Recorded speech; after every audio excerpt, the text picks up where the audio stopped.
Hey guys, it's Vivian, your hot stock girl. Today I'm going to discuss what might be the biggest problem for Apple this year. I think greed has finally caught up with Apple. They overpriced the iPhone XS without offering any major technology breakthroughs from the previous generation. Apple had a really rough time at the end of 2018 as the stock crashed down from over $220 per share to around $140 per share. The stock has rebounded a bit as the overall market has recovered. The stock now trades around $155 per share. Something that is extremely crucial that I haven't seen investors paying much attention to is Apple's patent lawsuits with Qualcomm. Qualcomm makes integrated processor chips worldwide, and over the years, Apple and Qualcomm have been suing and countersuing each other for patents and royalties. In late 2018, things changed a bit when Qualcomm announced that a Chinese court had banned the sale of most older iPhone models. This is big news because China's population is 4 times the size of the United States, which tells you that there could be a big gap in Apple's iPhone sales if Apple can't sell iPhones in China. The ban in China didn't cover Apple's newest models, the iPhone XS and XR, because they had not yet been introduced when Qualcomm filed its lawsuit. Qualcomm has tried to get the newer phones banned by asking the same Chinese court to ban sales of the XS and XR. But Apple isn't going down without a fight. Apple claims that the ruling is specific to an earlier version of iOS and iOS 11, and that the current version, iOS 12, doesn't infringe on Qualcomm's patents.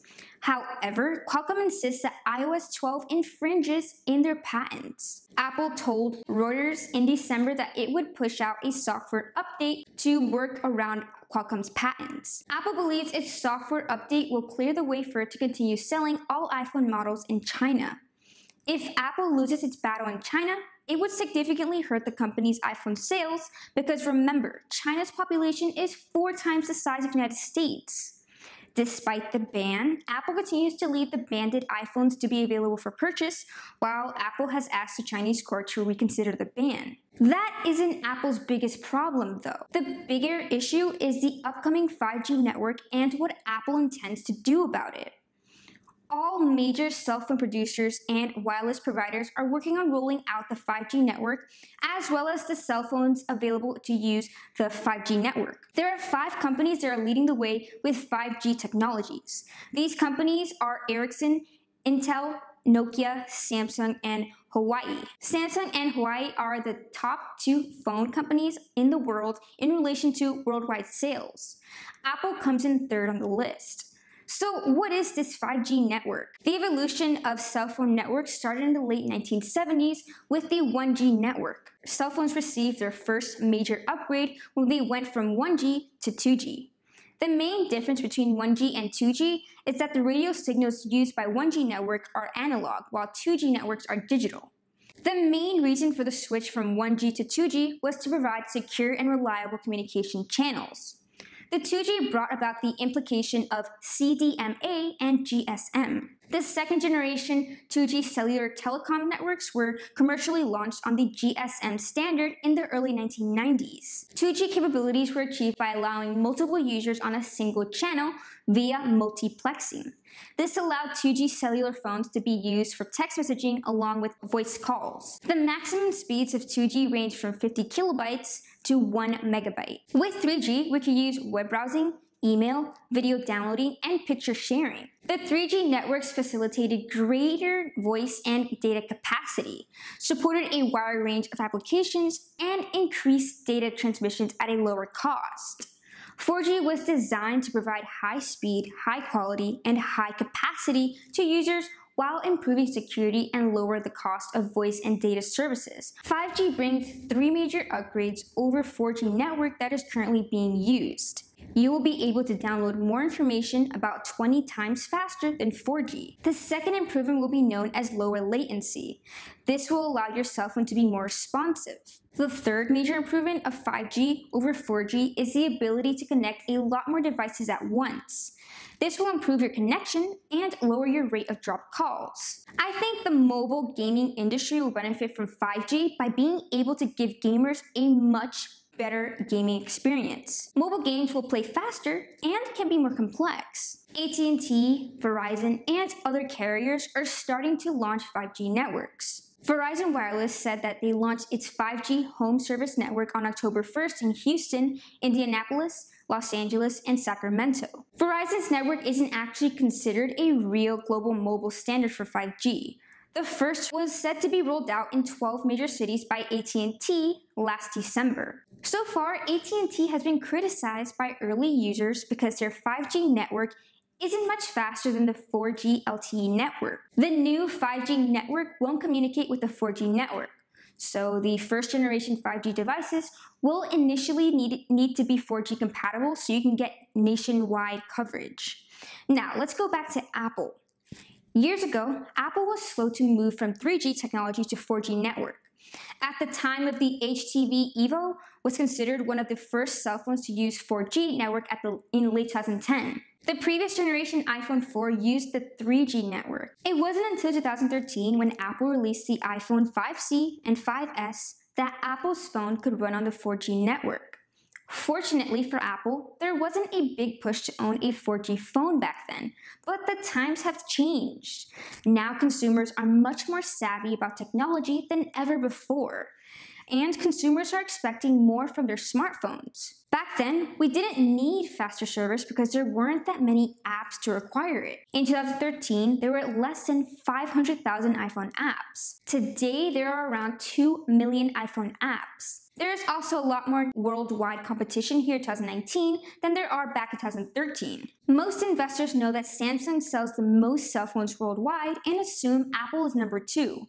They were, but that is no longer the case. At the end of 2018, Samsung was still the number 1 seller of cell phones worldwide, while Huawei Technologies based in China has passed Apple and is now number 2. The top 10 smartphone manufacturers include many companies that you probably never heard of. Samsung is number 1, Huawei is number 2, followed by Apple at number 3. There are others like Oppo, Vivo, Amaxi, OnePlus, LG, and Lenovo. And Nokia rounds out the top 10. With all of these smartphone companies working to launch 5G compatible phones, Apple will be at a competitive disadvantage if they wait too long. Which brings me back to Apple's patent battles with Qualcomm. There are more than 50 separate patent and antitrust-related lawsuits filed in 6 different countries. Qualcomm claims they are owed billions of dollars in royalties from Apple. It is hard to imagine that Apple can stay on top of the latest technology advancements if their business relationship with Qualcomm keeps getting worse. Qualcomm's processors are used in the majority of the best-selling smartphones. It is actually difficult to find a smartphone without a Qualcomm processor. There have been reports that Apple is working with Intel when it comes to their 5G technology. From most of the research I have read, it says that Qualcomm's 5G technology is way ahead of Intel's. If Apple is forced to go with Intel, their first 5G compatible phones could be more than a year away. Can you imagine if the Samsung S10, Google Pixel 4, and the LG G8 all operate on the 5G network while the Apple 11 still use 4G LTE? I think even Apple's hardcore fanboys might consider a 5G Android phone if Apple still uses a 4G technology in their newest phones. Now, Apple could settle its lawsuits with Qualcomm, or it could develop its own 5G technology. But the bottom line is that Apple still derives most of its revenue from iPhone sales, and their competition keeps getting better. Apple finally found that they can't keep raising iPhone prices without losing sales. Incremental improvements in camera performance or battery life no longer motivate customers to upgrade their phones. 5G is the next great technology improvement that customers will spend their hard-earned money on to upgrade to a new smartphone. If Apple is late to the 5G game, they really risk their customers trying out 5G Android phones and liking them. The worst thing that could ever happen for Apple is that customers just see smartphones as a commodity, meaning a phone can be purchased and replaced anywhere, losing its brand loyalty. If that happens, people would just buy their smartphones like they do with televisions. Consumers buy the TVs based on price, performance, and features. Does anyone really care what name is on their television or on their computer monitor? Not me. I just want it to look good and be reliable. If there is no perceived premium value to the iPhone, that would be devastating to Apple's stock. Apple will have to compete on price, which is almost impossible against their Asian competitors. Meaning their Asian competitors can drop their prices anytime they want because they can produce it at lower cost in their own factories. For example, Huawei makes its processors in their own factory, while Apple has to buy the processors either from Qualcomm or Intel. And obviously the prices are marked up because you wouldn't sell your supplies at break even. So if Huawei wanted to, they could squeeze Apple out of the Chinese market if they dropped their phone prices lower and lower. And not only that, Huawei's phones are so much more advanced than Apple's.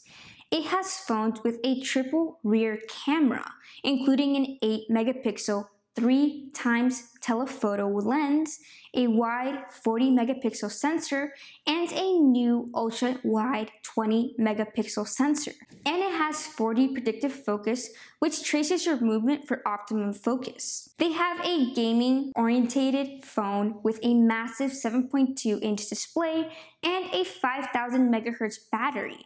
It also has a cooling system to keep the phone operating at peak efficiency during gameplay. It's priced from $927 to $2,430, ranging in different models. So where does Apple stand in the future? I believe Apple's services business will continue to grow, but not enough to compensate for the drop in iPhone sales if Apple is late putting out a 5G-enabled phone. Apple's stock is currently trading at an enterprise value around 9x EBITDA.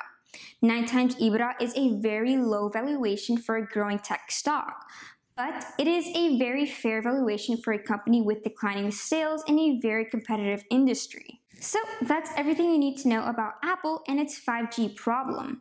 I'm Vivian, your Hot Stock Girl, and please be sure to subscribe below and check out my other videos for more great investment ideas. Bye!